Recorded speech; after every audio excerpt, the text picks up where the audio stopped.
एक लड़का था। माँ ने उसका विवाह कर दिया, पर वह कुछ कमाता नहीं था। माँ जब भी उसे रोटी परोसती थी तब वह कहती थी कि बेटा ठंडी रोटी खा लो। लड़के की समझ में नहीं आया कि माँ ऐसा क्यों कहती है, फिर भी वह चुप रहा।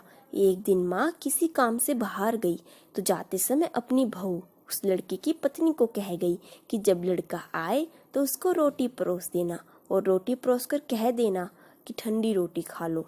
उसने अपनी पति से वैसे ही कह दिया तो वह चिढ़ गया कि माँ तो कहती ही थी और वह भी कहना सीख गई। वह अपनी स्त्री से बोला कि बता रोटी ठंडी कैसे हुई? रोटी भी गर्म है, दाल साग भी गर्म है, फिर तू ठंडी रोटी कैसे कहती है? वह बोली कि है तो आपकी माँ जाने, आपकी माँ ने मुझे ऐसे कहने को कहा है इसलिए मैंने कह दिया। वह बोला कि मैं रोटी नहीं खाऊंगा, माँ तो कहती ही थी, तू भी सीख गई। माँ घर आई तो उसने बहू से पूछा कि क्या लड़के ने भोजन कर लिया? वह बोली नहीं, उन्होंने तो भोजन किया ही नहीं, उल्टा नाराज हो गई।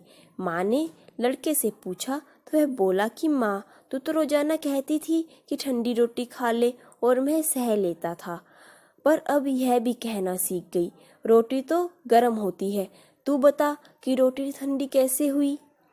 माँ ने अपने बेटे से पूछा कि ठंडी रोटी किसको कहते हैं?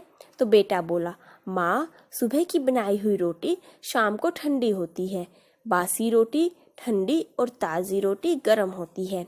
माँ ने कहा बेटा अब तू विचार करके देख, तेरे बाप की जो कमाई है वह ठंडी और बासी रोटी है, गरम ताज़ी रोटी तो तब होगी जब तू खुद कमा कर लाएगा। लड़का समझ गया और माँ से बोला कि अब मैं खुद कमाऊंगा और गर्म रोटी खाऊंगा।